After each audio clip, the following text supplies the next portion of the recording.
Pemage sadom pola yatsen chugi nyudrubye Pemajun eje sudra Kordo kadro mampe kor che che je sodadruchi jinji lab che je su so Guru pe masi je hong Hong orjen yurjen ubjen san Pe mage sadom pola Yatsen chugi nyudrum nye Pemajun eje sudra Kordo kadro mampe kor Che che je sudadrup che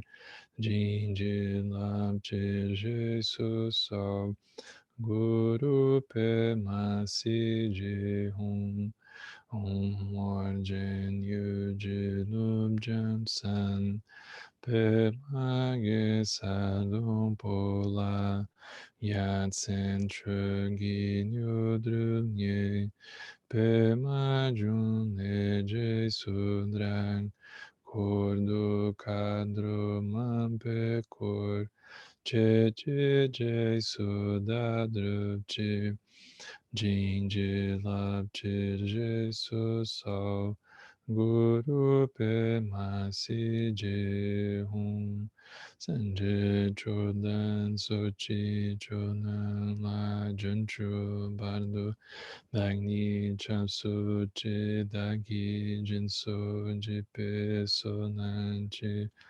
Drola penche sanje drupa shung Sanje chodan sochi chodan la janchu bardu Dagni chapsu che dagi jinso jipe sonanchi Lola pinche sanje drupa sho Sanje chonan sochi chonan la janchu bardu Dangi chapsu chi dangi jinso jipe sonanchi Lola pinche sanje drupa sho. Então, gente, essa atividade ela foi pensada aqui a partir do Sebe Caminho do Meio como uma forma da gente praticar junto, mais do que ser alguma atividade simplesmente expositiva, como, vamos dizer assim, um estudo, né? Ou então uma palestra, simplesmente, mas como um exercício da gente, de alguma forma, observar como que a gente tem colocado, ou de alguma forma pode começar a colocar em prática, ou pelo menos aspirar a colocar em prática, o que que seria esse colocar em prática? Tudo isso que a gente tem ouvido sobre o budismo. Então a ideia da gente chamar de manhãs contemplativas é justamente da gente aliar tudo isso que a gente tem ouvido com a própria prática, né, especificamente a prática de meditação. Então, para muitos de nós, ainda que a gente ouça sobre o tema da contemplação, aquilo parece sempre um pouco obscuro, né? A gente nunca sabe se a gente está só pensando sobre aquilo, se a gente está realmente contemplando. E é muito provável também que, ainda que a gente ouça, que a gente leia, né, e assim por diante, que a gente assista bastante coisa, talvez a gente use todo o nosso tempo da meditação para talvez simplesmente tentar acalmar a mente, simplesmente tentar acalmar a respiração, ou simplesmente tentar ganhar um respiro dentro da alucinação que a gente se dá conta, né? Dentro da aceleração que a gente se dá conta. Então, como que a gente pode fazer com que esse espaço que a gente vai chamar de meditação, esse espaço que a gente vai chamar de prática formal, vamos dizer assim, possa também ser invadido por aquilo tudo que a gente tem lido, que a gente tem ouvido e assim por diante. Como que a gente pode trazer os conceitos, como que a gente pode de alguma forma trazer tudo isso que a gente tem entendido, que tem de alguma forma talvez feito sentido, de algum modo, como que a gente pode trazer isso para dentro da prática de meditação? Então a gente vai também ter esse desafio de alargar, de ampliar a própria experiência do que a gente vai conhecer por meditação. Então, como se a gente precisasse tornar ela mais ampla do que a gente inicialmente talvez imagine, como algo mais restrito a gerar um foco, um equilíbrio, alguma coisa nesse sentido, né? Então a gente vai perceber que esse momento, né, que a gente vai chamar de meditação na verdade é como se fosse meditação aqui é quase um termo guarda-chuva, cabe muita coisa debaixo. Então vai caber não apenas uma habilidade da gente acalmar a mente, aquietar a mente, mas também da gente usar a mente de outras formas que a gente não está talvez muito familiarizado. E aí, especificamente, a gente vai olhar então esse tema da compaixão, né, que é um tema muito caro, né, não só ao budismo, mas a muitas tradições. E é um tema que a gente, não é um tema especialmente hoje, não é um tema difícil da gente ouvir, mas ainda assim parece um pouco inatingível, né? É como se fosse uma coisa sempre muito idealizada. Então isso aqui também não é um curso para ter compaixão por aqueles que não têm, né? A ideia não é fazer isso. A ideia é a gente contemplar o tema, é a gente observar esse tema, né? Então aqui a gente é como se a gente fosse convidado a pensar a respeito, né? A contemplar a respeito, muito mais do que eu garanto para vocês que até meio-dia vocês vão ter gerado compaixão, né? O dinheiro de volta, né? Isso não vai funcionar. Então, dentro dessa perspectiva, especialmente quando a gente vai aliar o estudo, o, a, vamos dizer assim, né, o conhecimento do budismo, a gente vai aliar ele à prática de meditação, começam a surgir então essa noção da gente ter roteiros, né? Então os roteiros, eles são como que um GPS. Então, eles não vão à medida que a gente vai passando pelos lugares, eles não vão necessariamente ficar contando a história de cada um dos lugares, como se fosse um guia turístico. Então, aqui, nesse lugar que você agora está dobrando esquina, em 1500 e alguma coisa, foi construído. A gente, quando está usando um roteiro, essa informação não vem ao caso. A gente quer saber se a gente dobra ou se a gente segue reto. O roteiro, ele funciona mais ou menos assim. No caso da meditação, naquele momento não vai fazer muito sentido a gente filosofar muito sobre alguma coisa, mas se a gente está vendo ou não está vendo. Então é muito mais direto, muito mais rápido, muito mais curto. Ainda assim, a, a profundidade que a gente vai ter de conseguir apreciar o roteiro, ela vai estar também ligada à nossa compreensão, à nossa reflexão sobre o tema, né? Então uma coisa acaba ajudando a outra.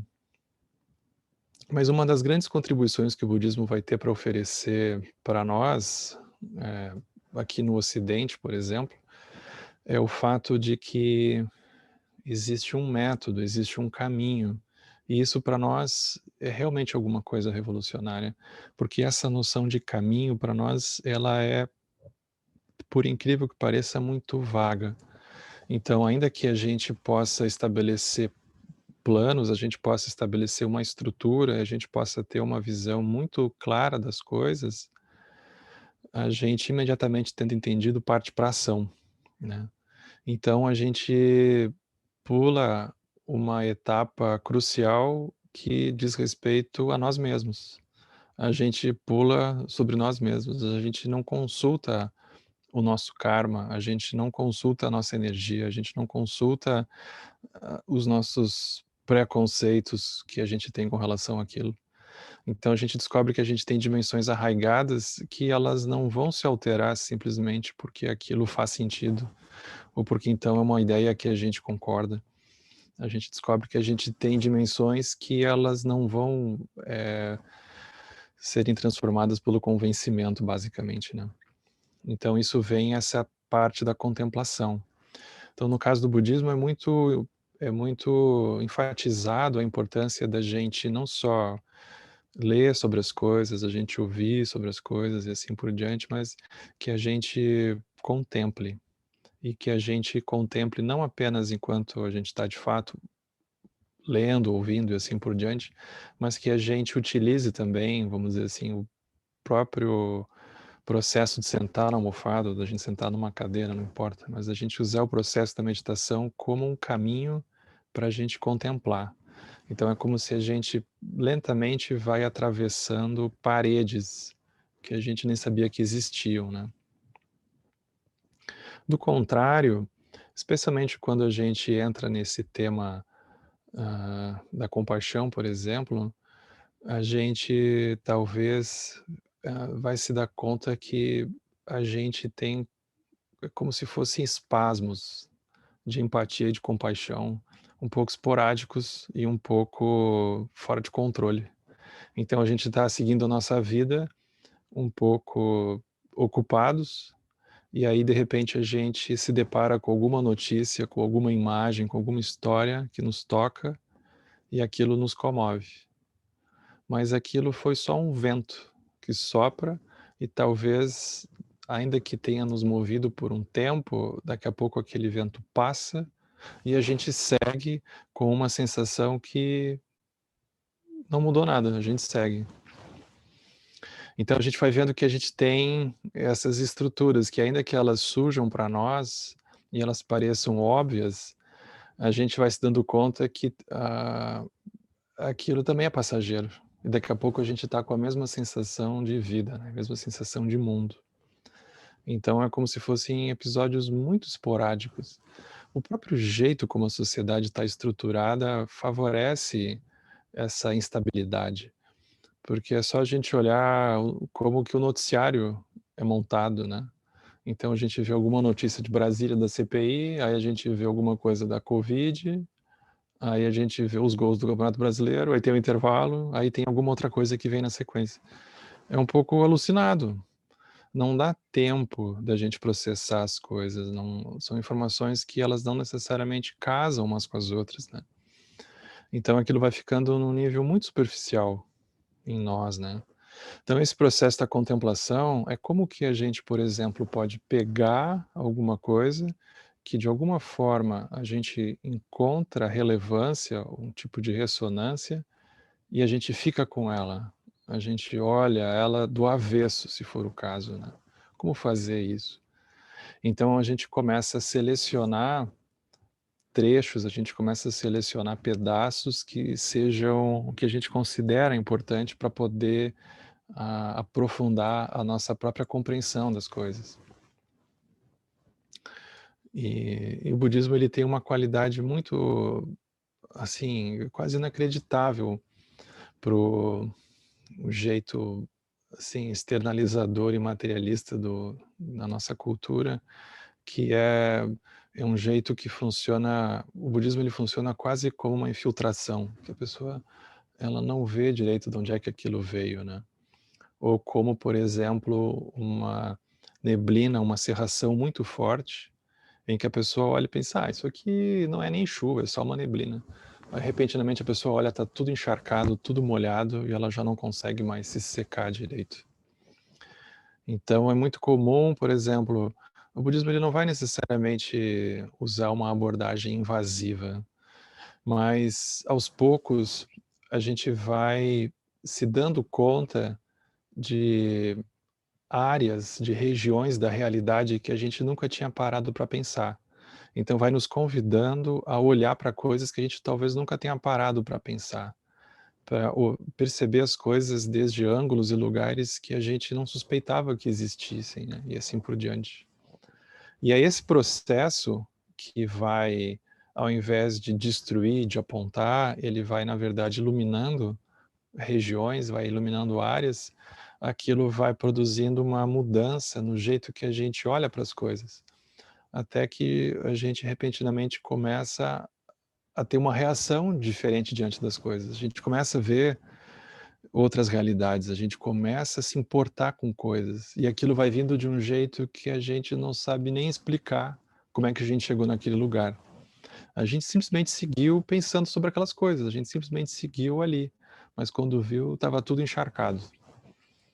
Então esse método eu acho ele mais, interessante, porque ele é mais sutil, ele é mais delicado, mas ele ao mesmo tempo, ele é forte, porque ele realmente é capaz de tomar conta de tudo e a gente daqui a pouco já não sabe como que a gente não via aquilo antes. Essa constatação, ela é interessante para a gente já não consegue mais devolver aquilo que agora a gente está vendo. É quase como aprender a ler. A gente, depois de aprender a ler, a gente já não consegue passar os olhos sobre letras e ler. Tem alguém dentro que fica lendo para nós, mesmo que a gente não queira. Então, daqui a pouco a gente começa a ver impermanência, a gente começa a ver apego, a gente começa a ver o sofrimento, a gente começa a ver a ignorância, a gente começa a ver diferentes coisas, já não consegue devolver, porque aquilo vai ficando óbvio. Mas esse processo, ele não é do dia para a noite, esse processo não é alguma coisa que a gente tem algum controle, como se fosse uma espécie de radiação que a gente se vê exposto e aquilo lentamente vai queimando, né? Vai derretendo a, a solidez toda da sensação de realidade que a gente tem das coisas, né? Então esse processo, ele tem funcionado há um bom tempo, né? E algumas décadas ele está disponível do lado de cá também, né? Do planeta, né? Ainda assim, a gente facilmente complica as coisas. Então, a gente vai, ao invés da gente ficar, por exemplo, pegando um texto sobre esse tema, né, da, da compaixão, ou assim por diante, dentro do budismo, a gente vai fazer esse desafio de olhar como que a gente se relaciona com esse tema, né?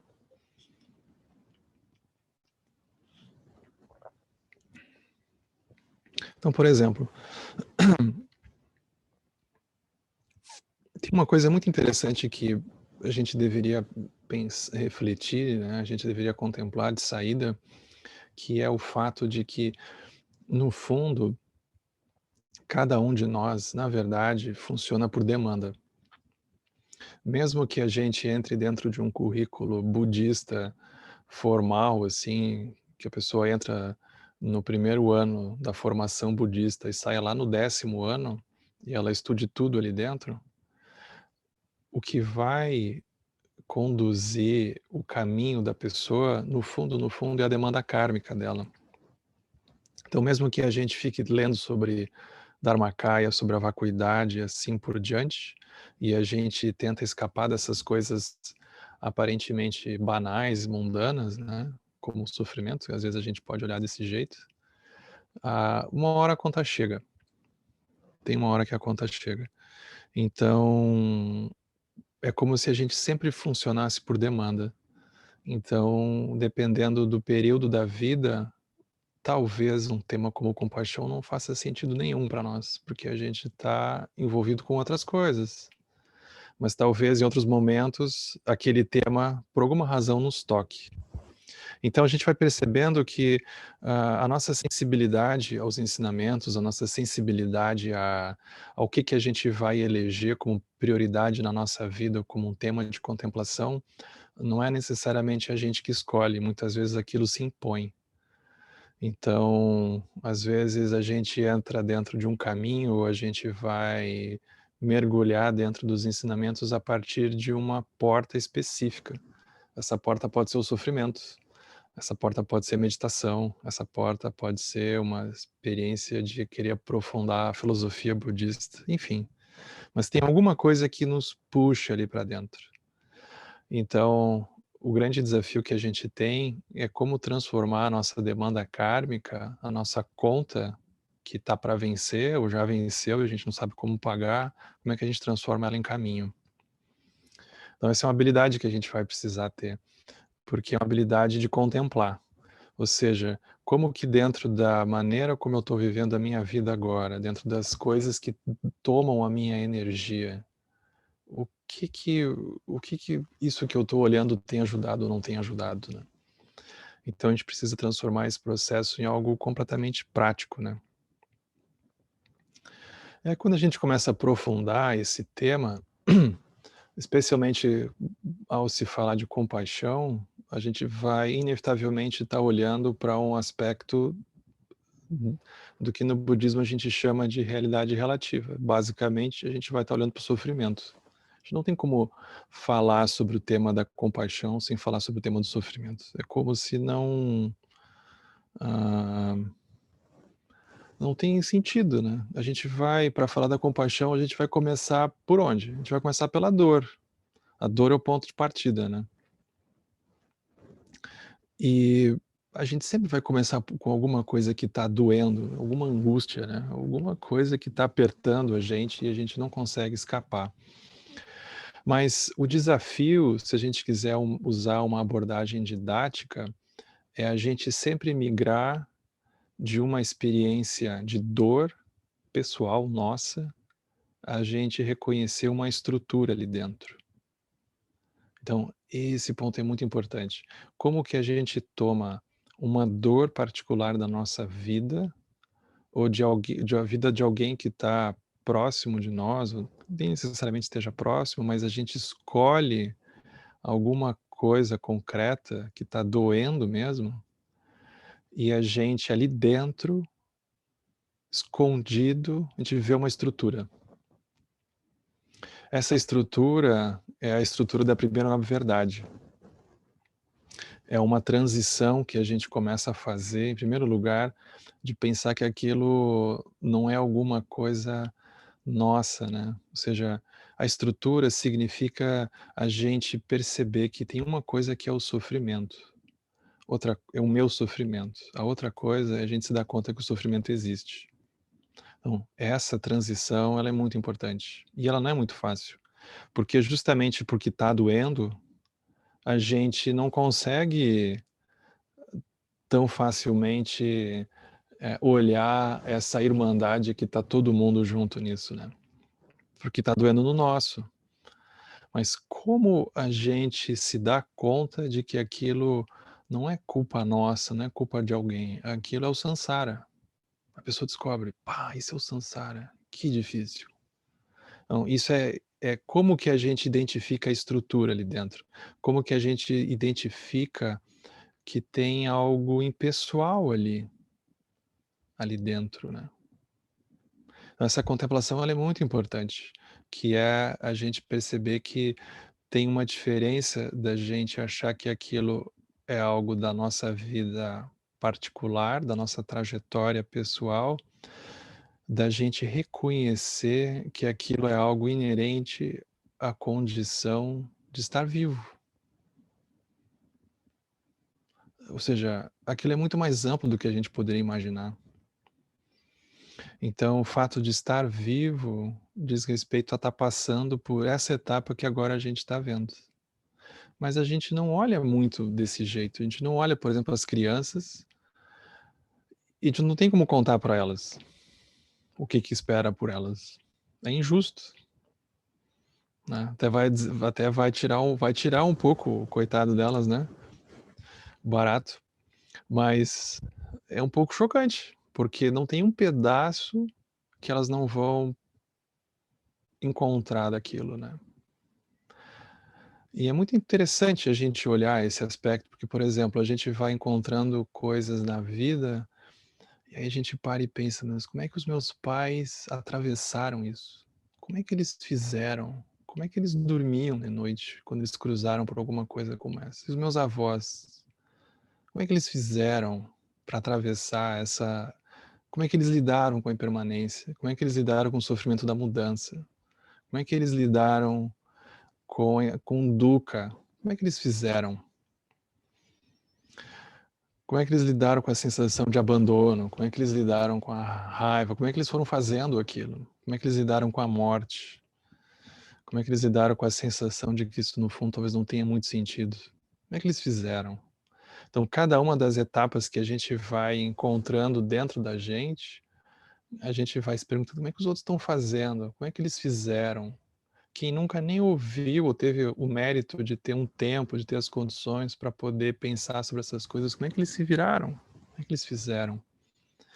Então, esse fato da gente perceber que tem uma diferença do meu sofrimento para o sofrimento existe, o sofrimento está aí. Agora, não apenas olhar desse jeito, mas tem uma contemplação muito importante aqui, que facilmente nos escapa, que é como que a felicidade dá origem ao sofrimento. Que é um ponto que a gente esquece de olhar assim, eu não sei nem porquê, mas essa parte a gente sempre pula. Mas não tem um sofrimento que não começou com felicidade, provavelmente. E como que pode, né? Como que a gente tem um sofrimento por querer a felicidade? Um sofrimento querer a felicidade. E só isso já é um paradoxo. Então a gente se dá conta que a gente está dentro de uma estrutura que a gente não sabe muito bem como é que funciona e que governa a nossa vida. E a gente vai colhendo os resultados, que às vezes vem como chuva de granizo, vem como raios e vem como um céu que parece que vai desabar na nossa cabeça. Mas não tem uma experiência que a gente olha e diz: "Que bom que isso está acontecendo comigo", que não possa virar qualquer outra coisa. Como como perceber isso, né, como contemplar isso? Então, hã, a gente se dá conta que tem essas estruturas, então isso é o início desse processo de contemplação, né. E dentro disso a gente vai então começar a olhar como que a gente pode olhar isso dentro de um roteiro. Então, por exemplo, na esse aqui é o segundo encontro dessas manhãs contemplativas que a gente está fazendo, e os 2 eles, num certo sentido, um complementam o outro, né, no que teve 15 dias atrás, que foi com o Guilherme Erhard, aqui do SEB Caminho do Meio, ele trouxe os 4 pensamentos que transformam a mente, que é um ensinamento muito comum no budismo tibetano, né. Os 4 pensamentos que transformam a mente, eles são uma base que nos fazem, eles sacodem um pouco a sensação de urgência, de prioridade que a gente tem dentro da nossa vida e nos dão como que um choque de realidade, assim, né? A gente dá uma acordada, né? Onde é que eu estava indo? Porque a gente descobre que a gente tem uma vida humana preciosa que a gente nem sabia que tinha, eu tinha esquecido. A gente descobre que ela é impermanente. A gente descobre que está cheio de estruturas kármicas que a gente nem sabe que tem e que elas estão prontas para explodir e produzir sofrimento. Basicamente, a gente está vivendo num campo minado, olhando para cima, assim, como se nada. Então, os 4 pensamentos que transformam a mente, eles vêm e eles são um tratamento de choque, assim, né. Aí dá uma acordada na gente, né, dá uma acordada. Na sequência, né, existem muitas formas da gente olhar para esse processo, né. E uma forma que o Lama Santen utiliza muito é a contemplação de uma imagem, da imagem dos Budas, né. Então se vocês olharem para a imagem do Buda Shakyamuni, mas especialmente de Guru Rinpoche, todos os Budas, na verdade, eles são sempre representados, a imagem deles, como eles estando sentados sobre uma flor de lótus.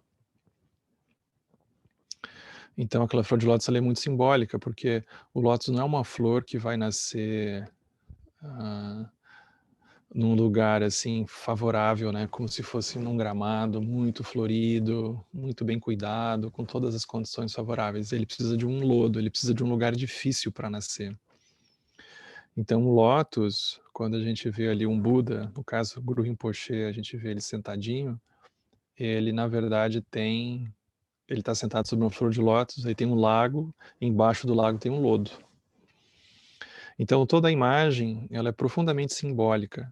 E ela mesma, ela é um roteiro de contemplação para nós, né. Então, o primeiro ponto que que é interessante para nós, para a gente contemplar dentro dessa imagem, né, que ele em si mesmo é um roteiro de contemplação, é esse ponto do lodo. Então, vocês imaginem que a gente vai estar agora entrando dentro de uma etapa que é como um roteiro que tem 7 pontos. Ele tem 7 itens, 1, 2, 3, 4, 5, 6, 7. Esse é o primeiro. Então isso é como se fosse um roteiro de meditação. Por exemplo, a gente vai sentar para fazer meditação, a gente não só vai eventualmente fazer shamatha, por exemplo, vai aquietar a mente, vai acalmar a mente e assim por diante, mas a gente vai também testar, utilizar esse tempo que a gente está se dando como um tempo em que a gente vai também olhar itens como esse, né? Como se a gente tivesse ali realmente um mapa com uma rota do que a gente deveria olhar, né? Então, o primeiro desses itens, ele é chamado a contemplação do lodo. O lodo, que é aquilo que não aparece na imagem, mas quando vocês olhem a imagem dos Budas, vocês vão ver sempre que tem um laguinho, que tem uma flor de lótus. Embaixo, que não está ali, mas está, tem o lodo, que é o fundo desse lago, né? É o fundo desse lago. Então tem um barral ali, tem um lodo. O lodo, o que é a simbologia desse lodo? Ele representa as causas do sofrimento. Então, ele representa o fato de que a sensação da nossa prisão, quando a gente se vê preso dentro de alguma coisa, é como estar preso num lodo. A gente faz esforços, parece que a gente não consegue sair. É quase como atolar. Então, a gente entra dentro de um atoleiro e quanto mais a gente pisa no acelerador, o pneu começa a acelerar e a patinar, e aí ele gira, ele gira, ele gira, e ele não sai do lugar. Ele vai, na verdade, talvez simplesmente cavando um buraco para a roda ainda maior. Aí daqui a pouco encosta o assoalho do carro ali e aí não sai mais. Já atolou mesmo. Então essa sensação que a gente muitas vezes se vê dentro de algo em que o nosso esforço para sair acaba nos atolando ainda mais. Então, isso é uma contemplação de Sansara, né? Como que a gente entra nesses lugares e aparentemente liga um modo em que tudo só piora. Tá tudo errado. Porque todo esforço que a gente faz para sair, parece que só aumenta a desgraça. A gente não sabe mais, parece que a gente só consegue fazer as coisas erradas, né? Isso é a imagem do lodo. Isso é a imagem do Sansara, né? Como que pode, né? Como é que pode isso? Então isso é uma contemplação para a gente olhar, né? Ou seja, o que a gente está fazendo errado, né? Por que o esforço que a gente faz para sair acaba piorando a coisa, né? Então a gente descobre que tem um lodo por baixo da nossa experiência, né? Então isso é um ponto para a gente contemplar. Então, por exemplo, quando a gente dá uma olhada na nossa vida, a gente localiza essa experiência, seja as causas do sofrimento, e a gente dá uma olhada no mundo, assim, a gente dá uma olhada nas pessoas ao nosso redor, a gente vê isso, então isso a gente dá uma olhada, né, se a gente reconhece. Então, a gente dá uma olhada, assim, como que a impermanência surge de tanto em tanto e nos derruba, né. E aí, como fazer, né? Como fazer? Dentro disso, a gente pode olhar aquilo como se fosse uma condenação, como se fosse uma desgraça pessoal, ou a gente pode olhar essa dimensão mais estrutural, que ela é o nosso objetivo. É a gente perceber que aquilo diz respeito a uma estrutura, não diz respeito a alguém que falhou. Faz parte, por exemplo, dessa visão da estrutura, a sensação de que se a gente talvez não tivesse dito aquilo naquele momento, tudo teria sido diferente. Talvez sim, mas a gente não tem garantia nenhuma. Porque é um pouco a nossa resistência com a morte, por exemplo. Então a gente diz assim: "Ah, mas se fulano não tivesse ido até tal lugar, não tivesse entrado naquele carro, não tivesse não sei o quê, aí não teria morrido".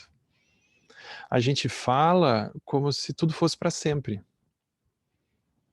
É como se nunca tivesse espaço para o reconhecimento de que aquilo não tem como dar certo, né. Pensar: "A pessoa está doente, então se fizer isso vai", mas aquilo não tem como passar de um ponto, né. Não tem como passar de um ponto, a gente só consegue ir até um certo ponto. Tem um ponto que é completamente insolucionável. Então essa contemplação que aquilo no fundo é insolucionável faz parte do processo, porque a gente se dá conta que não é que o mundo é insolucionável necessariamente, o mundo grosseiro, mas é a visão que a gente está tendo sobre aquele mundo, a gente está tentando tirar alguma coisa dali de dentro que não tem, não está ali dentro, né. Por exemplo, a gente pode olhar para o mundo, a gente pode olhar para as coisas e pensar que tem coisas que elas, assim, de maneira completamente espontânea e natural, elas produzem felicidade em nós. A gente tem essa sensação. Mas se a gente começa a olhar, a gente vê: "Pô, mas as coisas não têm a felicidade dentro delas". Isso é uma furada, mas parece que tem. Do mesmo jeito que a gente se dá conta que as coisas não têm a felicidade dentro delas, as coisas também não têm o sofrimento dentro delas. Então isso é um paradoxo. Elas não têm nem a felicidade e elas não têm o sofrimento também. Tá num jeito de olhar. Como alterar o jeito de olhar? Então aqui a gente precisa contemplar como que o apego se manifesta, como que a angústia se manifesta, né? Como que as paisagens se manifestam. Então a gente começa, especialmente aqui, dentro dessa qualidade, dessa contemplação do lodo, a gente vai olhar para os 6 reinos, a gente vai olhar para as 6 emoções perturbadoras, a gente vai olhar para a imagem da roda da vida. Então a gente vai contemplar como que cada pedaço da roda da vida, atua nas relações. Então tem uma diferença, por exemplo, quando a gente olha para esse tema da compaixão, a gente olha para o tema da roda da vida e assim por diante, se vocês prestarem atenção, é fácil a gente cair dentro de uma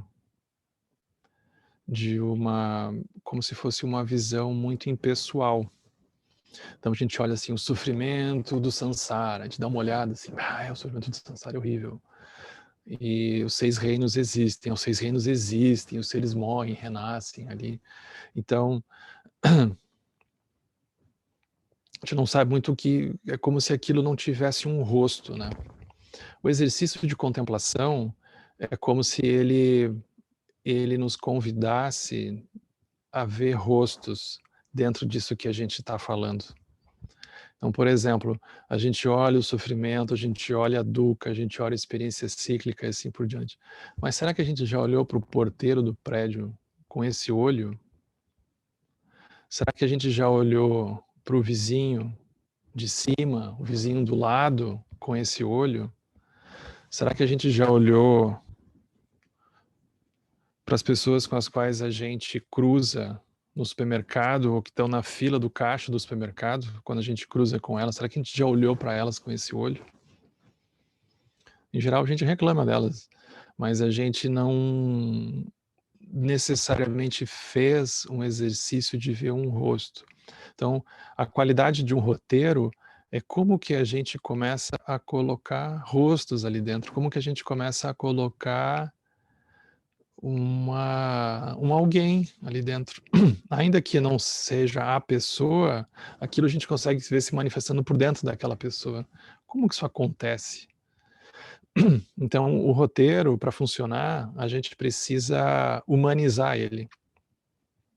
A gente precisa dramatizar ele um pouco, senão aquilo fica muito abstrato, aquilo fica muito teórico, e a gente fica sem saber direito como que a gente faz, né. Então, por exemplo, quando a gente talvez vocês conheçam a prática de Metta Bhavana, né.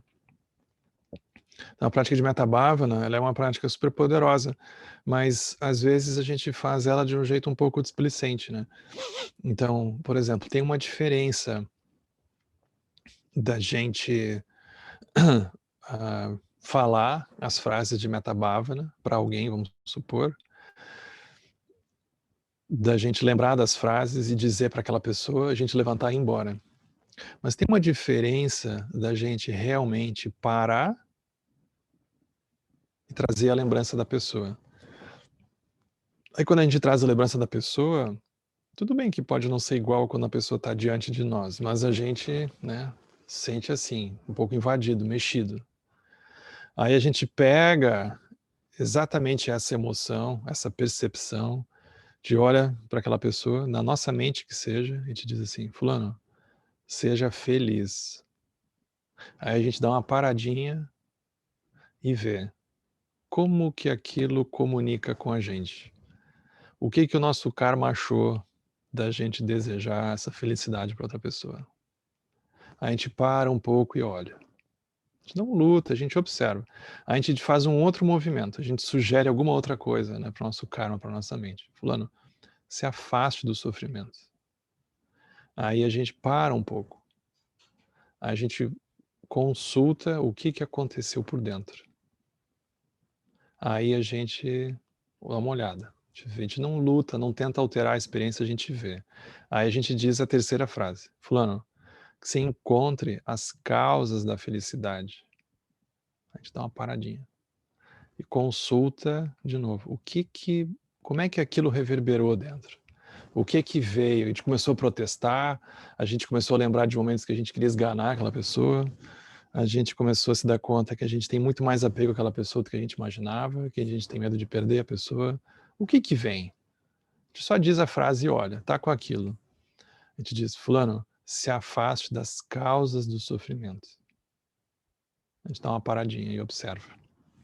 Não pode ser que a gente leve 15 minutos para fazer uma prática como essa, mas é como se a gente estivesse fazendo ela não só em slow motion, mas a gente está fazendo ela realmente de um jeito transformador. A gente está fazendo aquilo passo a passo, a gente está realmente se permitindo perceber e permitindo com que a estrutura kármica que a gente tem estabelecido na relação com aquela pessoa, ela se altere, ela seja iluminada pelo menos. A gente joga a luz em alguma coisa que estava escura, estava escondida, a gente estava distraído dela. Então isso é contemplar, é a gente trazer algo e permanecer com aquilo um tempo, olhar, realmente olhar, sem tentar alterar a experiência, mas a gente olha.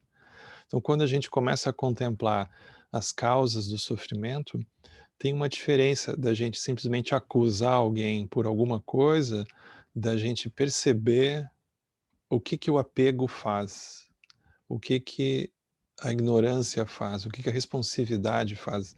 A gente vê como é difícil ultrapassar isso.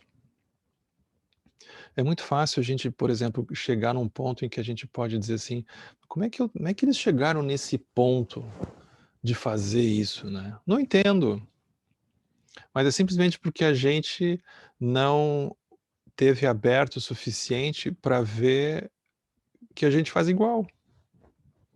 A gente não necessariamente reconheceu que a gente opera, a gente tem a estrutura kármica muito parecida do outro, a gente consegue se ver fazendo aquilo que o outro está fazendo, sem o menor problema. É só a gente às vezes a gente pode ter a habilidade de conseguir driblar as estruturas kármicas, né, para que a gente não seja atingido. Então talvez a gente tenha tido só um pouco de sucesso em conseguir, se esconder, mas não muito mais do que isso talvez. Então a gente não tem a menor ideia que se a gente tivesse sido apresentado ao mesmo trajeto que aquela pessoa foi, se a gente não teria feito talvez muito pior. A gente não tem como dizer. Às vezes a gente ilumina algumas áreas e não ilumina outras. A gente não anda como um bloco monolítico, né, a gente ilumina coisas e justamente porque a gente coloca luz em algumas, a gente não consegue colocar a luz em outras, a gente vai andando lentamente. Por isso que o caminho ele é gradual, né. Então, como que a gente pode jogar a luz sobre esse ponto, né? E muito do que a gente se vê cobrando dos outros é simplesmente um espelho do que a gente cobra da gente mesmo, né. Então, esse ponto ele nos pega também, porque a intolerância que a gente vê com os outros, ela é uma intolerância que a gente tem com a gente mesmo. Então, o nível de expectativa que a gente tem sobre nós, ele é desumano. Ele não contempla esse aspecto de uma humanidade compartilhada, que inclui o fato da gente estar dentro de uma estruturona dessas, assim, chamada samsara, que a gente não foi muito bem apresentado como é que ela funciona, a gente simplesmente vai vivendo e vai fazendo as coisas, né. Então esse reconhecimento, ele vai fazendo com que a gente baixe a nossa bola, né. A gente: "Pá, é difícil isso, né". Exatamente daqui a gente vai vendo isso, a gente vai, por tabela, liberando também o outro, né. Então isso é uma contemplação bem importante para nós, né. E dentro desse primeiro ponto, a gente olha, ah, então o lodo, né. Será que as emoções perturbadoras estão ali? Será que os 6 reinos estão ali? Os 6 reinos eu acho um exemplo ótimo, porque a gente consegue se ver em cada um dos reinos, né. Então, ah, a gente quando ouve sobre o reino dos infernos, a gente diz: "Bah, eu ando por aí". A gente quando ouve sobre o reino dos fantasmas famintos, a gente diz: "Bah, isso eu faço direto". A gente quando ouve sobre o reino dos animais, diz: "Pá, sou eu". Cada um dos reinos, a gente consegue se ver ali dentro. Eu acho maravilhoso isso, a gente já não sabe direito qual é que qual que a gente anda mais, né. Então, isso é maravilhoso, porque tem parece que uma disfunção de personalidade, né, mas é o reconhecimento dessa qualidade, complexa mesmo, né, da vida, da mente, do próprio samsara. Então é a gente ver isso. Eu consigo me dar conta. Então, no primeiro momento, isso a gente talvez imagine que seja empatia, né. Então empatia é muito importante, mas não é a mesma coisa. Então, por exemplo, uma das imagens que se usa, né, para definir o termo empatia, que já é uma maravilha, já é um começo, né, a gente conseguir se colocar no lugar do outro. Então a imagem que se usa é como calçar o sapato do outro. Então o sapato é uma coisa muito íntima, né, porque cada um pisa de um jeito. Tem gente que pisa mais com o calcanhar, tem gente que tem um pé meio torto para um lado, um pé meio torto para o outro. Se a gente usa muito tempo o mesmo sapato, ele tem uma anatomia que a sola acabou assumindo, que é muito particular da gente. Se uma outra pessoa tem eventualmente o mesmo peso e o mesmo pé, não necessariamente é igual. Então, calçar o sapato do outro significa a gente consegue entender como é que o outro fez aquela pegada, né, como é que ele tem aquele pé torto daquele jeito. Então empatia é isso, é a gente conseguir entrar, calçar o sapato do outro e ver como é que ele está vendo aquilo. Então isso é maravilhoso, mas isso é insuficiente. A gente vai precisar ir além, porque a gente pode, por exemplo, gerar empatia e paralisar. A gente pensa: "Que droga, difícil mesmo, eu preferia não ter nem ficado sabendo disso". A gente pode paralisar junto com o outro, a gente pode afundar junto com o outro.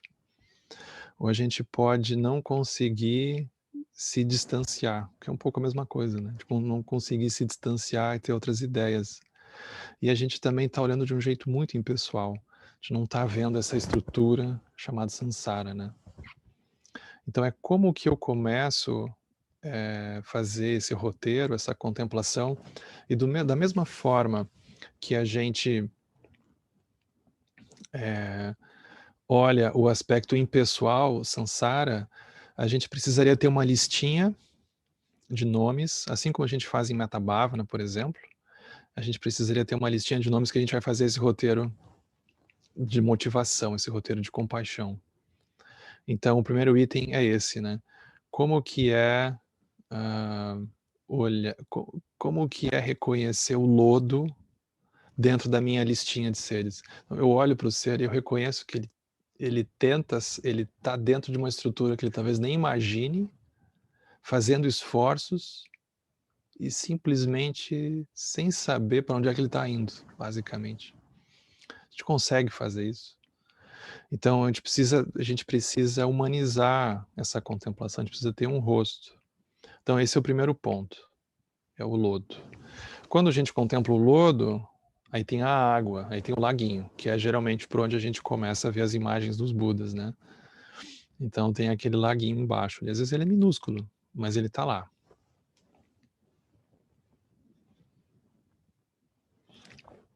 O laguinho, a água, ela representa as lágrimas dos seres. Então, as lágrimas significam assim, os seres se manifestando por apego, por ignorância, por raiva, por responsividade e assim por diante. Eles não saem do lugar e eles se desesperam de tanto em tanto. A impermanência vem e derruba os seres. Então, os seres podem chorar, podem não chorar, mas é uma sensação de frustração, né? É uma sensação de não só não entender, mas é quase como chegar.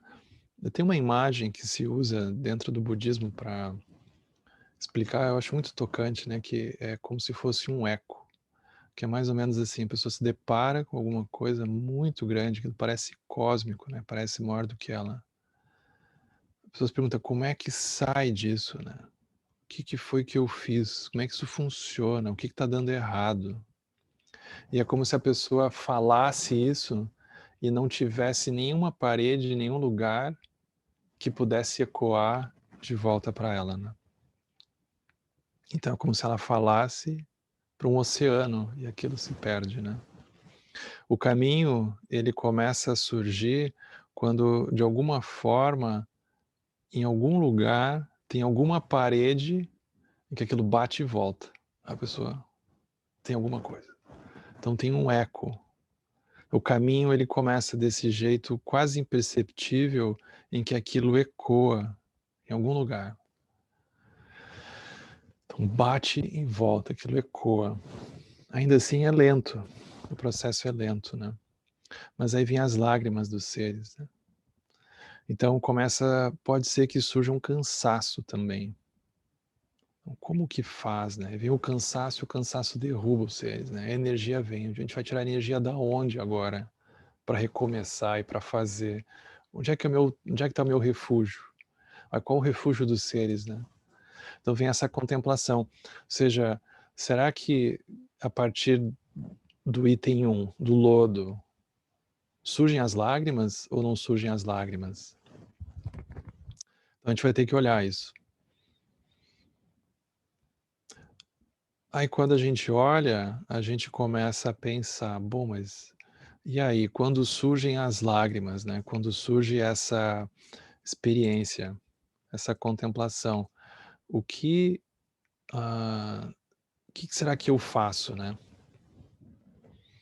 Então, aqui para nós, o ponto que a gente precisa contemplar nesse segundo item, né?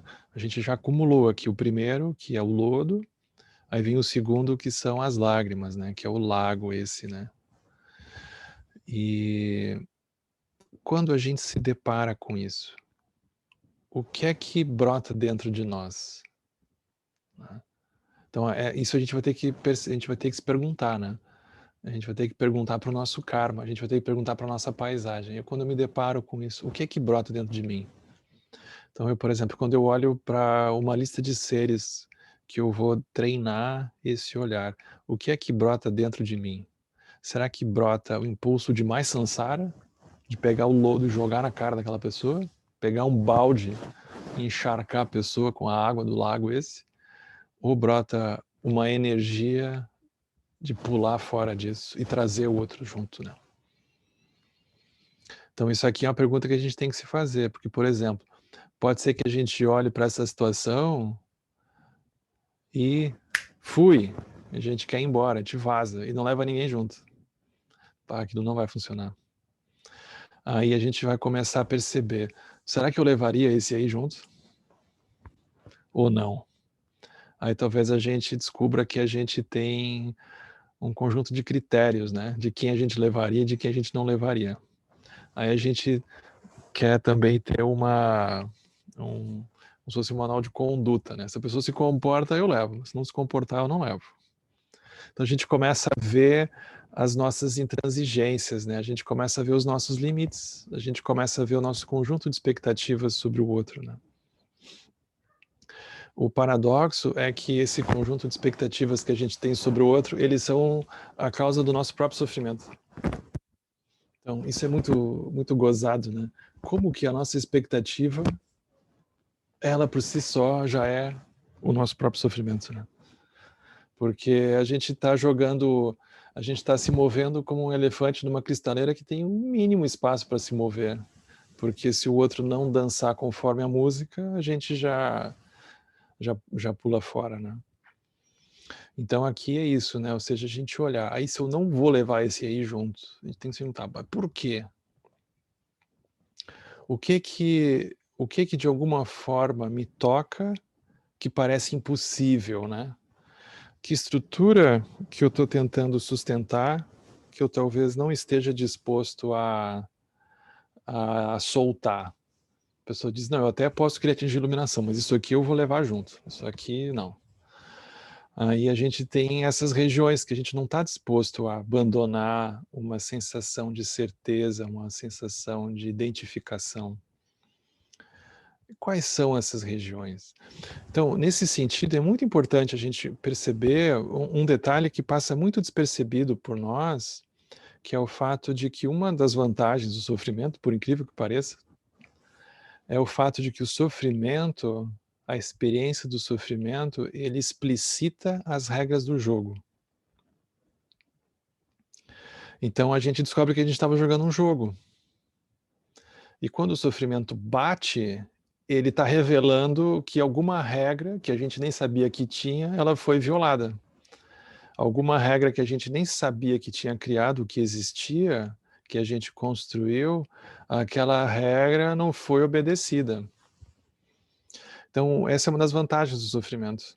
Porque quando a gente tem a sensação que está tudo indo bem, a gente não desconfia das regras do jogo. A gente não acha nem que está jogando. Mas é só o tempo virar que a gente descobre que a gente tem um conjunto de regras. É assim, você faça isso, eu faço aquilo. E não invente de fazer aquilo outro. Eu vou tentar me comportar também aqui do meu lado. E a gente tem que ficar checando o tempo todo. Dá um trabalho aquilo. Então a gente tem que contemplar isso, né? Será que brota ou não brota a sensação de pular fora e trazer todo mundo junto? Ou pelo menos esse ser aqui. Então a gente pode começar com seres, assim, mais fáceis, né? Eu sugiro de começar com seres mais fáceis. Ou seja, a gente começa de um círculo, assim, do mais fácil para o mais difícil. Vão por mim. Porque é tipo a pessoa que está aprendendo a dirigir. Não dá para jogar a pessoa numa autoestrada direto. Você tem que botar ela numa ruazinha, num terreno baldio que não passa ninguém. Aí a pessoa gera um pouco de confiança, assim, que ela não vai atropelar ninguém, ninguém vai bater nela. Aí ela vai ganhando confiança, né? É com bicicleta com rodinha, é mais fácil. A pessoa vai depois tira uma rodinha, depois tira outra. Então a gente não bota direto assim para fazer downhill, né? A pessoa nunca subiu numa bicicleta. Bota num parquinho com rodinha, pai, mãe, vó, todo mundo ali por perto, aí vai indo, né? Aos poucos vai soltando. Então assim a gente ganha confiança. Ganha confiança no método, ganha confiança no roteiro, né? Então, para isso, a gente pode começar com pessoas que aparentemente a gente sinta que sejam mais fáceis. E aí a gente pode ir complicando devagar, né? Esse é o primeiro, segundo ponto, que são o lodo, aí vem a água, né? Aí vem a água, que representa o lago, representa as lágrimas, né? Aí vem o terceiro ponto desse roteiro. O terceiro ponto é assim,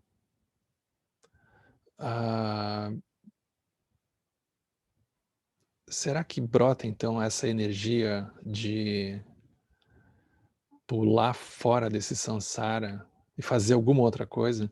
Então a gente tem que perceber se o nosso olho brilha ou não brilha com essa ideia. A gente olha para aquilo e pensa, pá, que coisa complicada, vamos sair daqui, isso aqui é um círculo vicioso que não termina, não tem um fim em si mesmo. Aí a gente tem que olhar se o nosso olho brilha com isso ou não brilha. Se ele não brilhar, a gente faz o roteiro de novo. Se ele brilhar, a gente segura essa energia, a gente mantém ela. Então, aqui, quando surge o talo, aí tem a flor de lótus, mas a flor de lótus ela tem um talo. Esse talo, ele vai surgir dessa contemplação, do lodo e da água. Aí a gente tem que observar se não brota em nós uma sensação de chega, vamos fazer uma outra coisa. A gente tem que ver se brota em nós. Então, isso é o talo. Tem uma energia que brota em nós, a gente localiza ela quando a gente se depara com uma situação de sofrimento. Então tem uma diferença da gente ter simplesmente uma resposta reativa, da gente ver que aquilo é um jogo que não tem vencedores. Não tem como ganhar aquilo. Não tem alguém que cruza aquilo vitorioso. É simplesmente o samsara. Aí quando a gente dá uma olhada, dá um cansaço, né?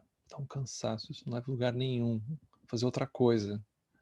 Aí a gente tem que ver se brota essa energia. Então, por exemplo, quando a gente vai ver dentro dos ensinamentos budistas, muitas vezes o que é chamado o caminho do ouvinte é que brota uma energia só para a gente pular fora. Que diz adeus, fui. Mas essa ideia, ela nunca funciona direito, porque a gente se dá conta que a gente não vive sozinho. A gente não tem como escapar de alguma coisa sozinho, né? Porque a gente pode começar no nível grosseiro mesmo. Por exemplo, a roupa que a gente veste já não foi a gente que fez. A comida que a gente come provavelmente não foi a gente que plantou. As coisas que a gente usa na nossa casa provavelmente não foi a gente que fez. E assim por diante. A gente está dentro de uma teia que a gente não calcula a profundidade dela, o tanto de gente envolvida, né? Então, não tem ninguém sozinho dentro disso, não tem como escapar sozinho. Além do mais, essa contemplação ela é muito importante do fato de que, por exemplo, quando a gente olha para alguém e diz assim, você é um monstro, naquele momento que a gente jura de pé junto que o outro ser é que está no reino dos infernos, foi a gente que entrou no reino dos infernos. A inclusão do outro no reino dos infernos é a nossa inclusão. Então, como perceber isso, né? Então, isso são os limites do caminho do ouvinte.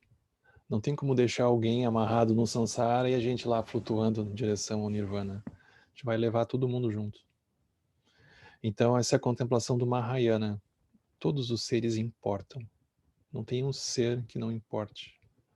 A gente pode não conseguir, talvez, perceber isso nesse momento, mas todos os seres importam.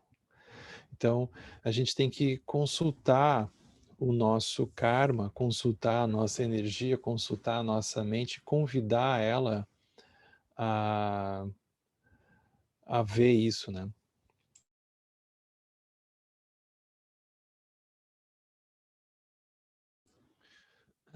Então, por exemplo, isso pode parecer um pouco estranho, porque pode parecer um pouco mecânico, né?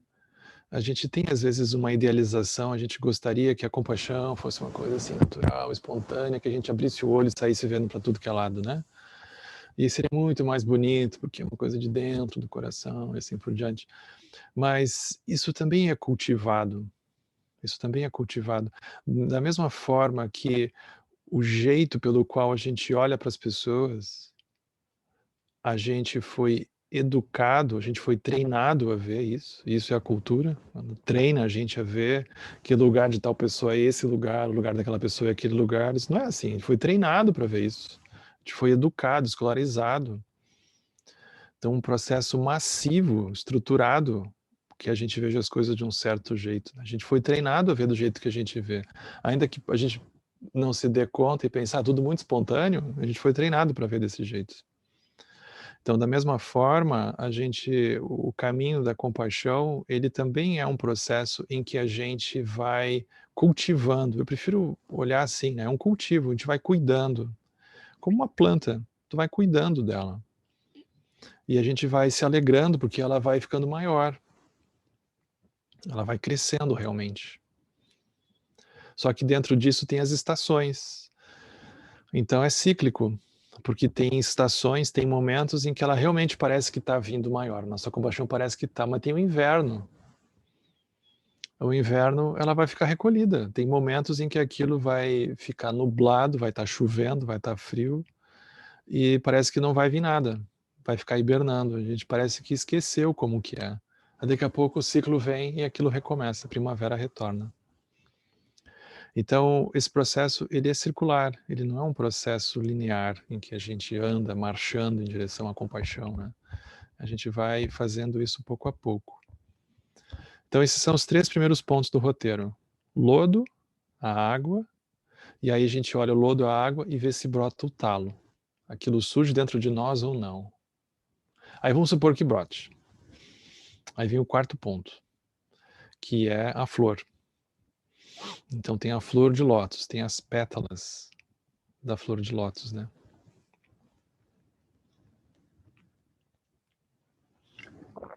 As pétalas da flor de lótus, elas representam a... eu preciso fazer alguma coisa. O que eu faço? Essa é a pergunta.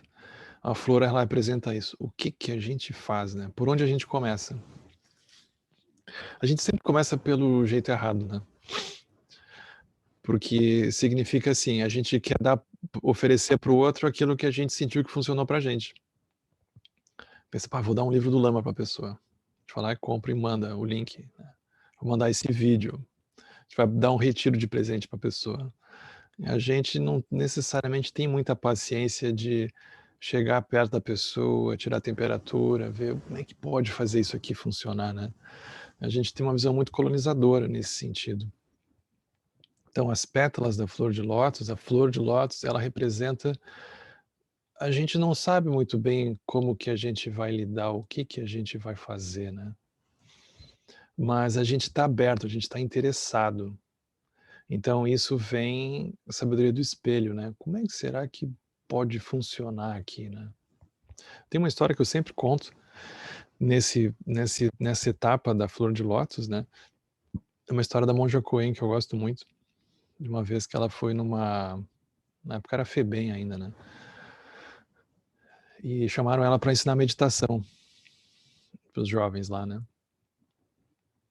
E aí ela chega, muito engraçado ela contando, porque ela disse que chegou, deu uma olhada, eles pareciam um bando de monges, né? Eles sentadinhos assim, esperando ela com a cabeça raspada, né? E com uma cara meio séria, assim, né? Tipo o Mosteiro Zen também, ninguém sorri muito, né? E aí ela disse, eu tenho que ensinar eles a meditar, né? Como é que eu faço? Aí, o que acontece? Ela viu o lodo, não é assim, agora nós vamos resolver aqui, vamos passar uma borracha nisso tudo. Não, ela olhou e viu, ela viu o lodo, ela viu a água. Aí brotou o talo, vamos fazer alguma coisa, o que será que eu faço? Aí esse é o momento em que a pessoa, ela liga a antena. Ela liga a antena e está com a antena ligada, né? Está olhando. É interessante. É um espaço de abertura. Se não tiver um espaço de abertura, isso não acontece. A pessoa tem que estar aberta. Ela tem que estar interessada e aberta ao mesmo tempo. Ela tem que ter criatividade. Ela tem que ter elemento fogo. Ela disse que olhou e disse, então tá, vamos fazer assim. Vocês coloquem a mão no colo, assim, dizendo para eles, né? E vocês imaginem, fechem os olhos. E vocês imaginem que vocês estão enrolando um baseado. bem devagarinho. Aí eles lá, imaginando, aí eles já gostaram, né? Imaginando aqui.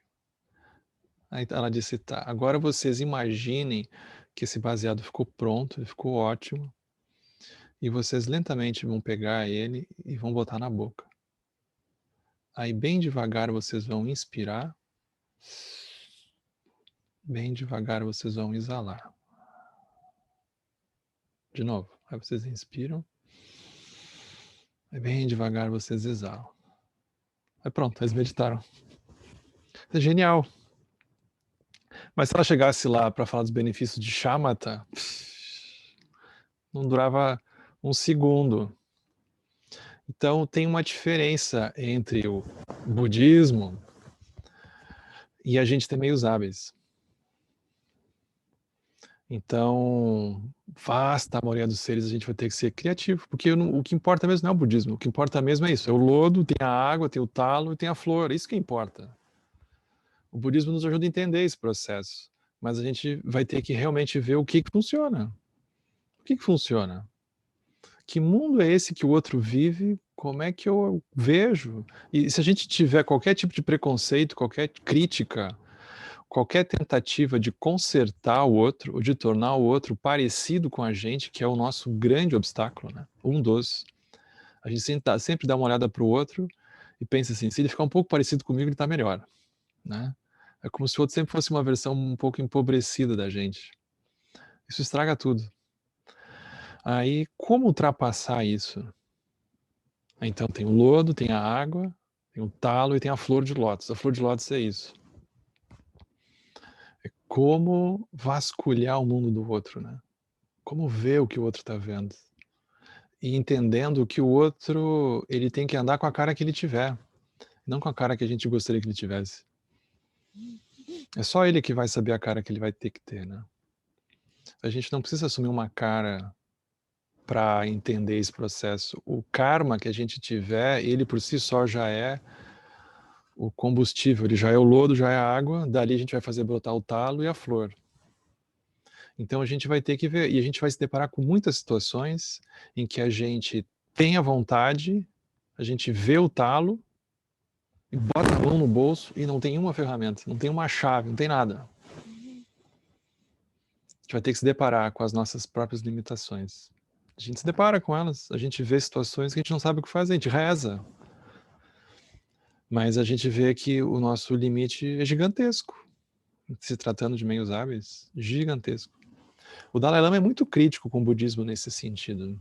Ele diz, olha, os budistas deveriam aprender com os cristãos a fazer menos mosteiros e templos e fazer mais escolas e hospitais, no mínimo. Porque se for só construir mosteiro e templo, é a partir do pressuposto que todo mundo vai ter que ficar com uma cara de budista, assim, sentado em lótus. E as pessoas não vão, basicamente. Mas ainda assim, o samsara está lá, o lodo está lá, a água está lá, o talo pode surgir e a flor de lótus pode surgir. Como a gente talvez não saiba, mas o roteiro é esse, né? Aí surgiu a flor. Da flor, a gente faz então surgir um Buda sobre a flor. Por quê? Porque a gente vê que quando surge os meios hábeis, a gente tem uma ideia do que fazer, a gente se sente super bem. E não tem necessariamente um ego envolvido nessa sensação toda. É simplesmente porque a gente nem pensou na gente mesmo. A gente esqueceu da gente por alguns minutos, por isso que a gente se sentiu bem. A gente saiu um pouco daquela paranoia que a gente fica pensando como é que eu vou ser feliz, como é que eu vou me livrar disso, daquilo, e entrou dentro de alguma coisa mais ampla, e justamente por isso que a situação toda aliviou. Então esse é o Buda sobre a flor, a gente ter esse reconhecimento, né? E isso vai produzir, então esse é o quinto ponto, né? É o Buda sobre a flor. Será que a gente senta sobre esses meios hábeis? A gente toma isso como alguma coisa que a gente quer fazer da nossa vida? Essa é uma pergunta para a gente se fazer, né? Ou seja, será que eu tomo isso como algo que eu quero me dedicar a cultivar? Algo que eu quero dedicar a fazer acontecer? Então isso é fazer surgir o Buda sobre a flor, né? O sexto item é representado, se vocês olharem, muitas das imagens dos Budas, de Guru Rinpoche não é diferente, tem um arco-íris assim, no fundo, né? O arco-íris, ele representa isso que é chamado de radiância, o fato de que a gente se sente invadido por uma energia que a gente não sabe da onde. E é uma energia que nos sustenta, porque ela é uma energia que não vem de controle e apego. Ela é uma energia que vem de um lugar de abertura, vem de um lugar de oferecimento. Então, ela é uma energia que alimenta, é uma energia que sustenta. Ela não vem de um lugar de controle. Justamente porque ela vem de um lugar de abertura, de oferecimento, de um lugar de criatividade também, ela é capaz, então, de energizar, de sustentar. Isso é o arco-íris, ele representa isso, né? Então, a gente precisa contemplar se isso acontece ou não acontece. E aí vem o sétimo item, o último de todos, que é representado pelo céu. Sempre tem um céu, nem sempre fica claro nas imagens, mas em Guru Rinpoche fica bem claro. Tem um céu, tem uma lua, te vê direitinho um céu de pano de fundo dessa história toda. O céu, ele representa o fato de que aquela situação específica que a gente olhou, e aí a gente tem a nossa listinha, que foi com a pessoa que mora com a gente, que foi com um vizinho, que foi com um colega, foi com um ex alguma coisa, que foi com um atual alguma coisa, aquilo é uma situação muito particular, dentro de um universo de coisas que acontecem.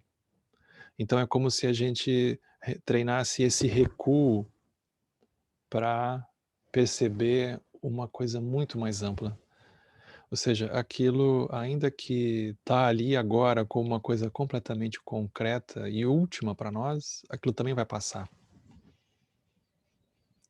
A gente pode não conseguir adivinhar quando, mas vai passar. De dar uma olhada para trás, a gente já passou por coisas que pareciam intransponíveis e elas se foram. Daqui um tempo, a gente vai olhar para o que está acontecendo agora e vai pensar, como é que eu pude ficar tanto tempo enrolado com aquilo? Duro mesmo é o que eu estou vivendo agora. A gente sempre tem essa desculpa. E assim a gente vai trocando de uma para outra. E assim o tempo passa. Então isso é o reconhecimento desse céu, né? O fato de que a gente precisa ter esse refúgio, a mente gira. A mente gira. Ela entra, ela fica um tempo, ela sai. A gente não consegue fidelizar a mente. A gente não consegue fidelizar um pensamento na meditação. Eles surgem e a gente não consegue nem pegar direito. Então a gente tem que lembrar disso. A gente não consegue segurar aquilo de verdade. Então, isso é essa contemplação, né? Agora, por exemplo, aqui parece até meio formal demais, né? Meio assim, estruturado demais. Aí eu queria só usar um exemplo que ele talvez não necessariamente esteja contemplado de maneira inteira, assim, dentro desse roteiro como um todo, mas tem só para a gente ter uma imagem lúdica, né, que eu acho muito, muito, muito legal, que eu vou compartilhar a tela com vocês aqui, e aí vocês me avisem se vocês conseguirem ver direitinho.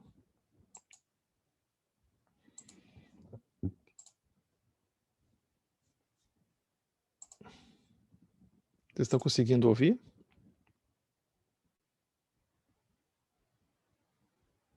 Estão conseguindo ver e ouvir? Não estou conseguindo ouvir. Ouvir não, só ver. Só ver. Deixa eu fazer uma coisa aqui, peraí. Eu acho que é o meu zoom aqui que deu.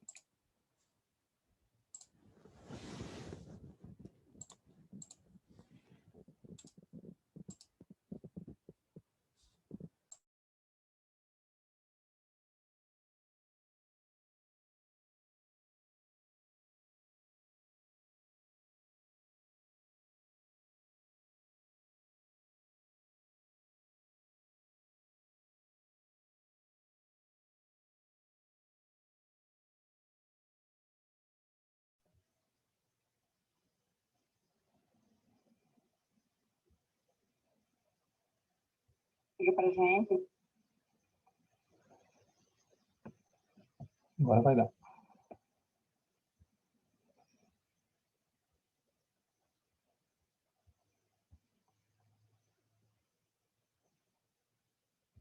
Uma vez da Ana Condá, Dona Laís aqui. Consegue ouvir agora? Eu queria que a senhora falasse pra gente como é que foi o último contato que a senhora teve com o Danilo? Então, isso aqui é o seguinte, é uma entrevista muito maravilhosa. Eu não sei se vocês lembram daquele acidente com a Chapecoense, o time de futebol. Eles estavam indo para um jogo, acho que era na Bolívia, na Colômbia, e o avião caiu. Morreu praticamente todo mundo, né? Isso aqui foi, assim, horas depois, 1 ou 2 dias depois no máximo. E esse repórter ele vai entrevistar a mãe do goleiro do time que tinha falecido no acidente, né? E aí vocês imaginem a dor, né? Porque ela perdeu um filho, mas a maneira como ela lida, né, é muito tocante, né? Então é interessante porque a gente vai vendo os elementos assim, tem o lodo, tem a água e tem a habilidade de ver aquilo de uma forma muito mais ampla do que acontecendo só com ela. E aí ela no meio daquilo ainda consegue fazer alguma coisa. Isso é muito bonito de ver. O último contato foi quando ele foi, né? Ele sempre que chega no aeroporto, ele liga pra gente, ligou o pai dele, ligou pra mim, falando, né, tô aqui, já tô indo. Assim que chegar lá, a gente liga, né? Ele sempre fazia isso. Toda vez que ia sair, ligava pra gente, falando que ia pegar o voo, ou que estava no aeroporto. E depois, quando chegava, ele ligava pra gente, falando, não, nós chegamos bem. Como é que foi que a senhora recebeu a notícia desse acidente? Nós estávamos em casa por volta de 4 horas da manhã e um amigo chegou na porta e começou a chamar meu marido, né? E quando ele abriu a porta, ele falou, vocês não estão sabendo, não estão sabendo? Aí ele falou, sabendo o quê? O que aconteceu? Ele falou, o avião.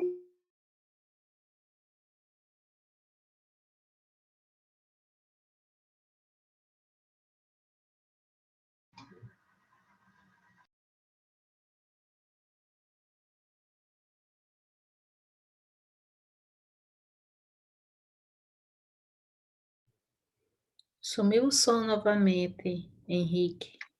Eu não tô ouvindo também. Vamos ver a tragédia que aconteceu.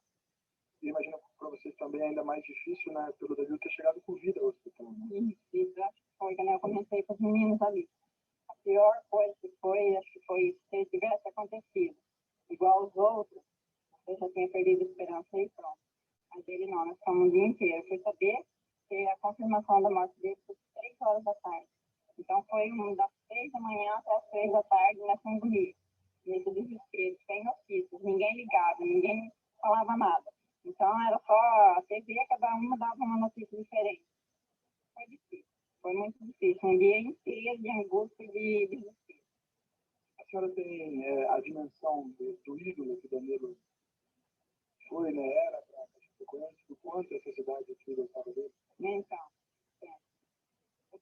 é aquilo que eu estou encontrando as coisas, sabe? Quando de manhã eu acordei, falei para ele não parei na saudade. Quero abraçar cada torcedor que estiver lá, porque é ali que eu vou encontrar minha força. E agora eu sou a mãe de todos eles. Foi isso que eu postei no meu Face hoje de manhã. A primeira coisa que eu postei foi isso.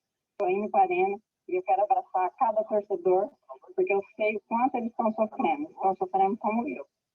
Estão sofrendo. O que a senhora espera de amanhã, desse velório coletivo aqui na arena? Então, eu espero muita dor ainda, muito sofrimento, muita espera. Muita espera. Porque o que está matando a gente é essa espera. Gente, isso não é de Deus. Não é. Não pode ser.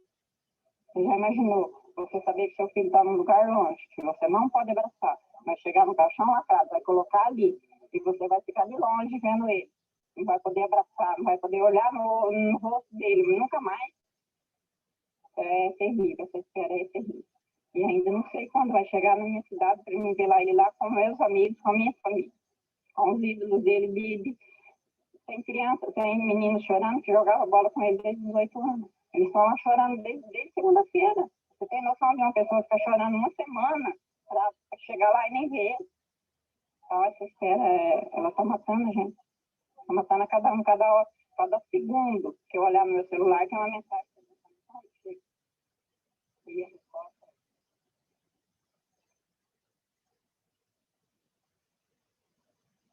Fazer uma pergunta? Vocês, gente, como se sentiram? Perderam tantos amigos queridos lá. Você pode me responder? Não, né? Posso te dar um abraço em nome da imprensa?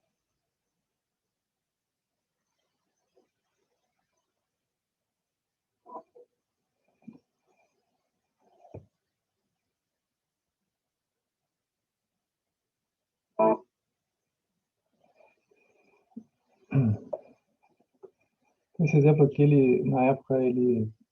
céu, vieram os 2 aviões Hércules da Força Aérea Brasileira, transportando 50 corpos das vítimas do acidente da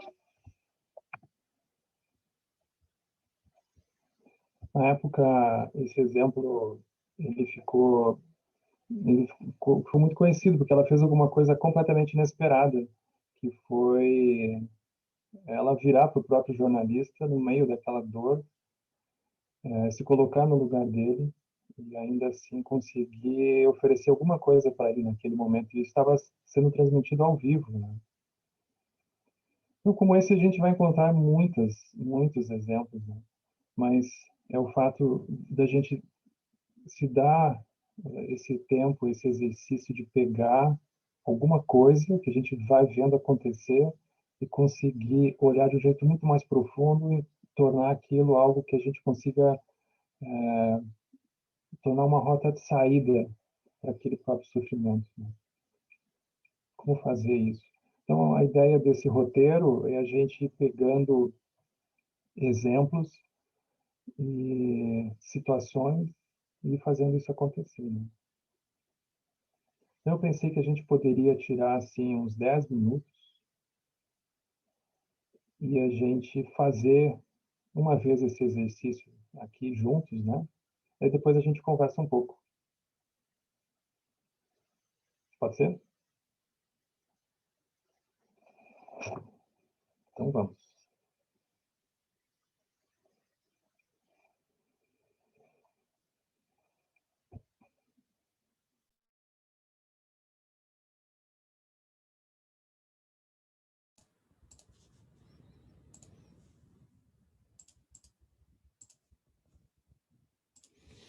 Então, a gente pode começar escolhendo alguém para fazer o exercício. Aí você escolhe uma pessoa, a gente vai fazer com uma pessoa apenas, né? E aí, o primeiro ponto é dentro de tudo que essa pessoa traz para nós, a gente traz a imagem da pessoa, a gente traz lembranças, são imagens que surgem da história dessa pessoa, do que a gente imagina que essa pessoa viveu ou está vivendo, a gente consegue localizar a experiência do lodo.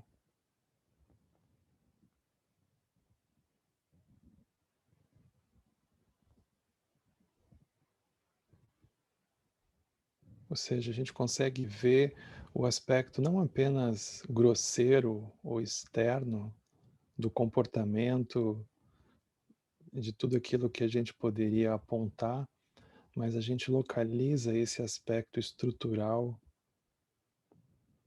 dessa pessoa também está sujeita aos 6 reinos, às emoções perturbadoras, à impermanência, à busca infinita da felicidade, do sofrimento, sem muitos recursos.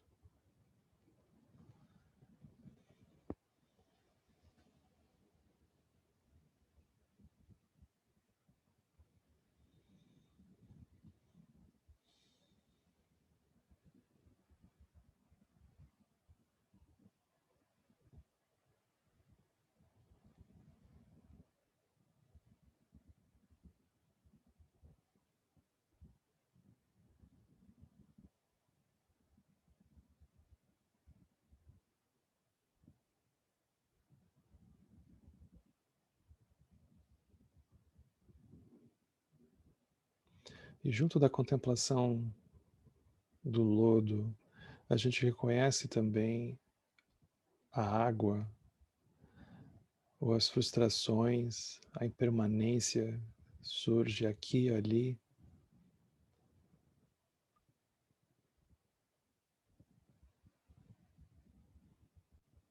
E a sensação da bolha de realidade que se estabelece. A gente reconhece essa pessoa fazendo esforços sem muito sucesso.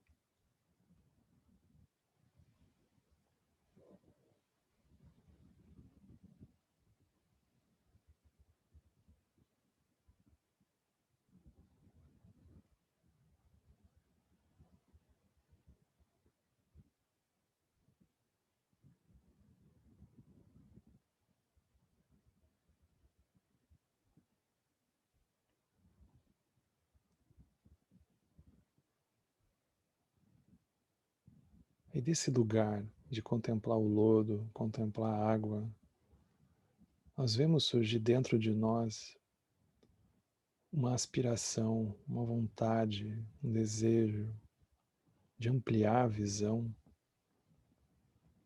de alguma forma oferecer alguma coisa que alivie não apenas o aspecto grosseiro, momentâneo, mas que de alguma forma, em algum momento, essa pessoa possa efetivamente ter lucidez, acordar desse sonho do samsara.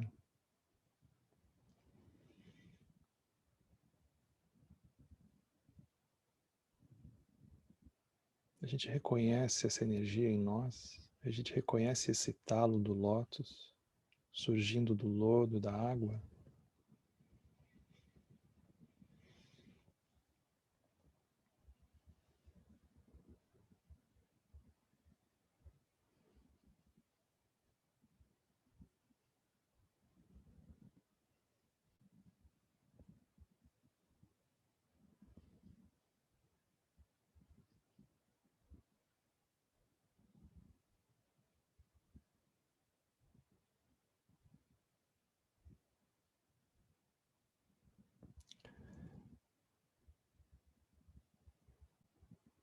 E além dessa energia, desse brilho, dessa vontade, quais recursos será que a gente tem? Quais ideias? Como operacionalizar isso? Será que a gente pode fazer? Como fazer? Será que essa energia ela brota?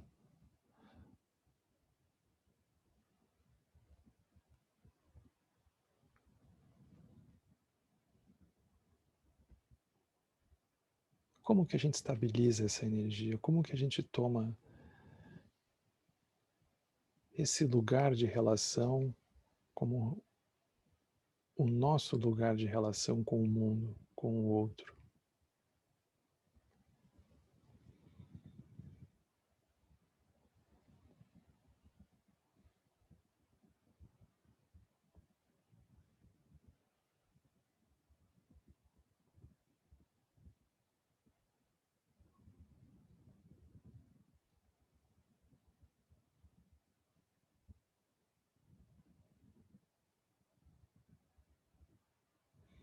Então, isso é a imagem do Buda sobre a flor.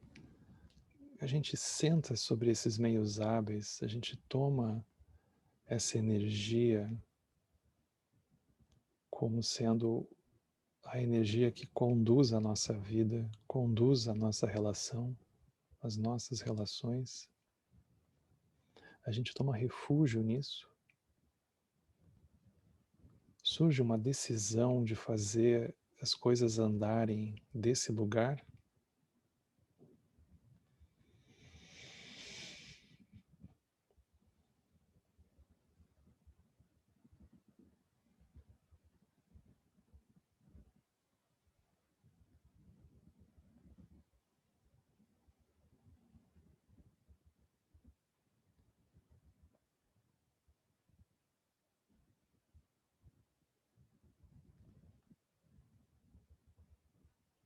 E quando a gente reconhece essa energia, esse lugar surgindo, tem uma leveza, que é a radiância. Todos os Budas, todos os Bodhisattvas se mantiveram, se sustentaram, se sustentam através desse processo. É assim que surgem os Budas, é assim que surgem os Bodhisattvas.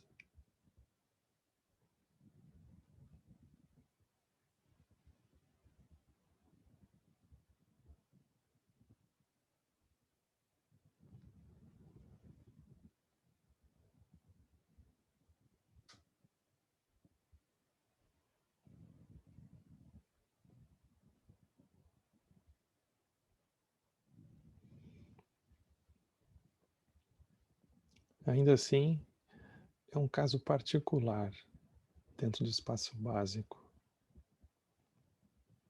As coisas vêm, existem por um tempo e cessam. Assim como esse encontro, ele existiu e agora ele se encerra. Todos os encontros que nós temos, eles existem por um tempo e eles se encerram. Então nós lembramos do aspecto amplo do céu.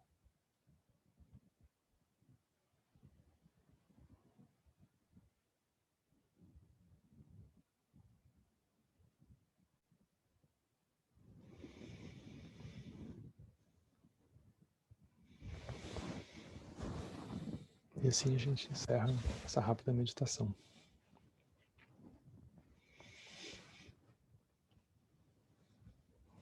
Isso é uma forma de fazer com relação a uma pessoa, mas a gente pode ir trocando, pode ir trazendo outras e vendo como que a gente vai reagindo dentro disso, né?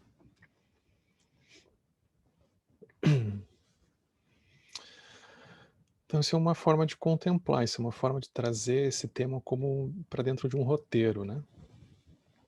Para dentro de um roteiro. Então é isso. A gente tem um tempinho ainda para conversar, não sei se vocês querem comentar alguma coisa, se fez sentido, se pareceu muito abstrato. Não sei se fiquem à vontade, por favor.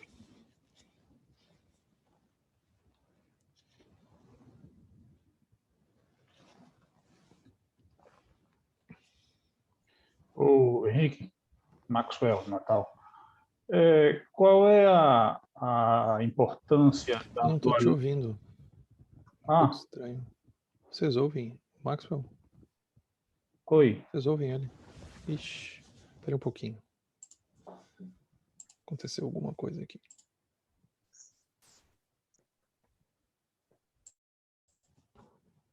Fala agora, por favor. Oi. Tá ouvindo? Agora eu te ouço. Qual é a importância que tem no caminho a gente aliviar sofrimentos do mundo grosseiro com as pessoas, tipo ajudas materiais, ajudas em pedintes e fazer alguma ação na camada grosseira? Qual é a importância disso? É completamente necessário. Porque, vamos pensar, a gente precisa de um corpo para fazer prática, né? Se a gente não tem comida, a gente não tem um teto, a gente não tem um pouco de conforto que seja, a nossa mente vai ficar muito ocupada. E a gente não vai conseguir prestar atenção em nada. Então isso vale para nós, mas vale para qualquer ser, né?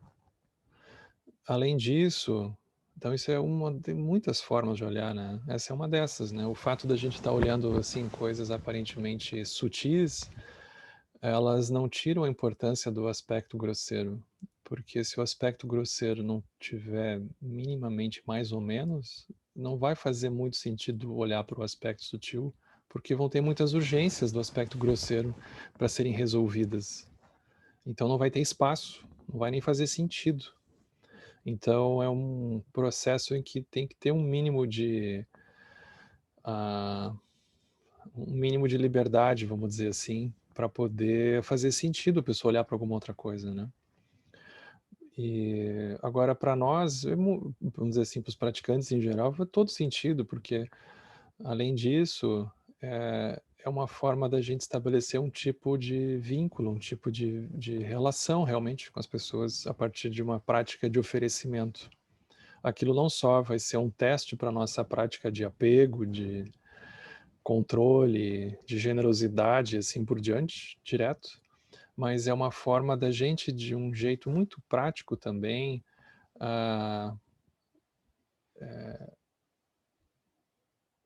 sair de uma posição de autocentramento que a gente passa o tempo todo preocupado com as nossas próprias coisas, né? Bom, mas e as coisas que eu tenho aqui na minha casa, e a roupa que eu tenho no meu roupeiro, e esse negócio aqui que eu comprei. A gente passa muito tempo fazendo manutenção das nossas pequenas coisas e não sobra muito espaço para olhar para o outro. Agora, quando a gente oferece aquilo, o outro a gente não só está de alguma forma ajudando o outro a andar melhor, a trazer alguma coisa que realmente possa ajudar, mas o outro está nos ajudando também, levando aquilo embora, né? Encaminhando aquilo de algum jeito. Está deixando a nossa vida um pouco mais leve, está de algum jeito tornando a nossa vida um pouco mais simples e está fazendo a gente de alguma forma ser desafiado a esse próprio aspecto assim do lodo, da água, do talo e assim por diante, ver se não brota uma radiância em nós de conseguir oferecer alguma coisa para o outro. Eu fico querendo saber assim com mais detalhe os pedintes nos sinais de trânsito, por exemplo. Eu tenho dificuldade de lidar com isso, porque eu fico achando que devemos ajudar, mas fico também achando que aquilo não terá um bom destino. Eu posso estar alimentando ele no reino dos infernos com aquela ajuda. Como é que eu vejo isso? Como é a melhor maneira de ver isso? Não tem uma explicação única sobre esse tema. A primeira revista Bodhisattva, que saiu em 1990, tem exatamente essa pergunta para o Jamgon Kongtrul III, um grande mestre budista que tinha vindo ao Brasil no fim dos anos 80. E fizeram exatamente essa pergunta para ele.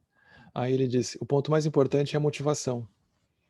Se a gente dá com a motivação de se livrar do outro na nossa frente, ou para a gente não precisar olhar para a cara de sofrimento do outro, aí aquilo não funciona. Agora, se a gente dá com a aspiração que o outro aquilo possa aliviar um pouco a situação do outro, e ele possa ir melhor. Se a gente não dá, mas com a motivação genuína de que o outro se libere e talvez aquilo complique, ótimo. Mas se a gente não dá porque a gente acha que o outro não merece alguma coisa, aí aquilo também acaba produzindo um outro encaminhamento. Então depende muito da motivação que a gente tiver no encontro. A motivação que a gente tiver ali, né? Então a gente vai ter que investigar, mas a minha motivação qual é mesmo, né?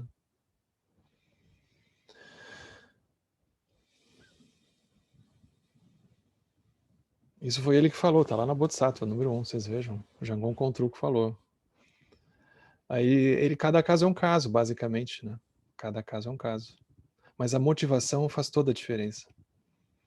Olhar ela de uma forma honesta, né?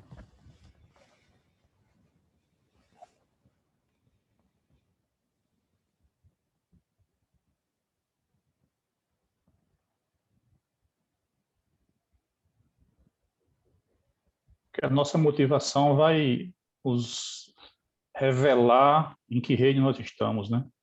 Exato. Exatamente. Obrigado. Obrigado.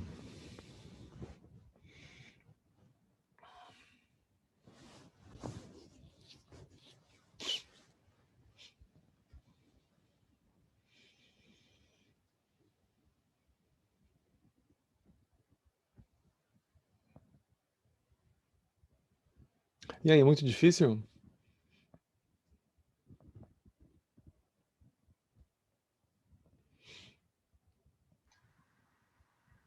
Oi. Essa questão de contemplar, né, a motivação, acho que a gente vai aos poucos se aprofundando e tendo alguns insights também. E tenho observado assim na meditação, tenho feito, né, todo dia procurando seguir, né, os itens. No começo era uma coisa assim mais mecânica mesmo. Você vai tipo, é um item a mais para eu seguir, né? Tem que fazer item. Mas com essa repetição e aí com calma, você vai sentindo que naturalmente aquilo vai, como você falou, infiltrando, né? Quando você se percebe, assim, mesmo fora da meditação, você acaba até percebendo que isso também vai se infiltrando para outras regiões da sua vida. Uhum. E imagino que vai ser um processo assim infinito, né? Uhum. Vai indo em camadas e camadas cada vez mais profundas.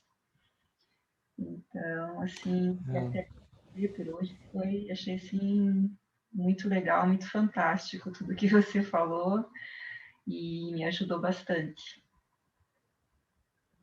Dos 21 itens, né, roteiro de 21 itens tão falado, esse é o primeiro item, motivação, né? Esse é o primeiro roteiro, né, que a gente volta para ele, né?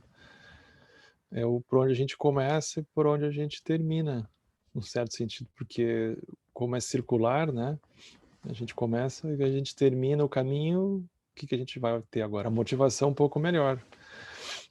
Então, ele é ao mesmo tempo o remédio que a gente toma e aquilo que a gente tem para oferecer no mesmo fenômeno. Eu acho isso genial. Aquilo que a gente toma, o que a gente tem para oferecer depois, né? A motivação é um pouco isso, né? O tanto que a gente conseguiu metabolizar é o tanto que a gente vai conseguir oferecer também. E o que a gente não metabolizou, a gente não tem muito o que fazer. É um paradoxo, né?